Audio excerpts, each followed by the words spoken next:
What's good? Got this Suzuki. Had it running, resolved the spark issue in the spark plug wire. Um, got it off the lift, put the fuel tank on. Now I've lost spark. Went back through some of the other testing components, but figured I'd get a couple of clips of going through that process. So, starting at the battery, just want to make sure that our battery's good. We got a solid 12.38 volts. I want to check the frame ground, make sure that our ground is good from the battery. Go into the frame, getting the same voltage. We go to where we test the spark plug, right at the top of the head, we get the same voltage. Going to check the pulse wire, the trigger wire, the ignition coil wire.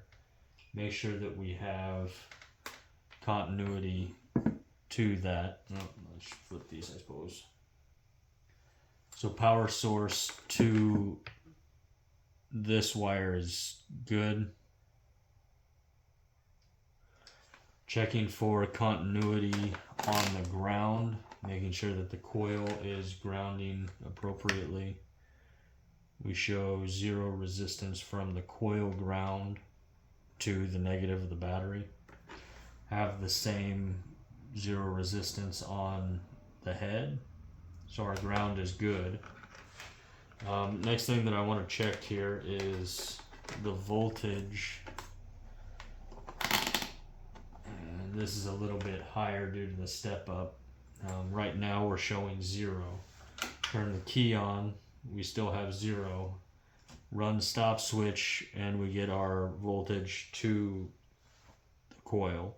So we're getting power to the coil. I've already checked that the switch is running to the CDI, but if the switch wasn't working to the CDI, we would not get this voltage, because this white and blue wire runs directly to that CDI box, and it is powered by the run stop switch. So when we hit the start button,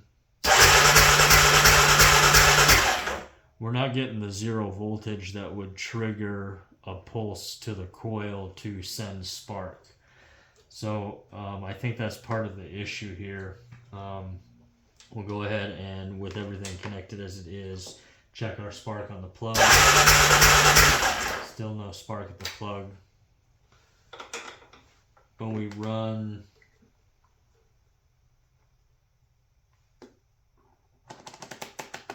checking continuity in the plug to our negative, we don't have any short on this side.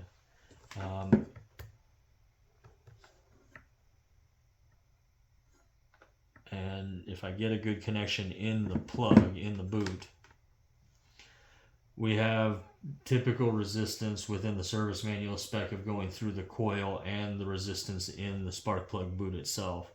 So we have a good circuit from here to our ground, which we should when it's not on.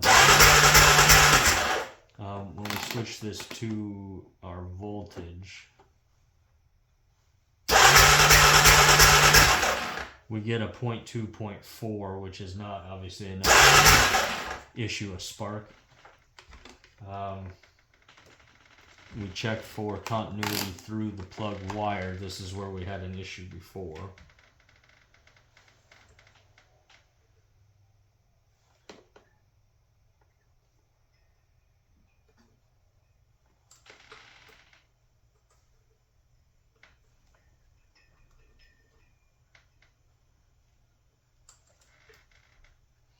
We have continuity through our plug wire, shows the resistance. So we have a good circuit.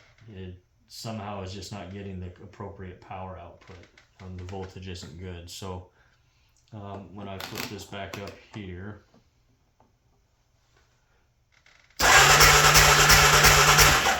we're getting a little bit of voltage, but there's something going on in probably our signal wire to the CDI. It's not sending the appropriate voltage through the spark and the rest of the system.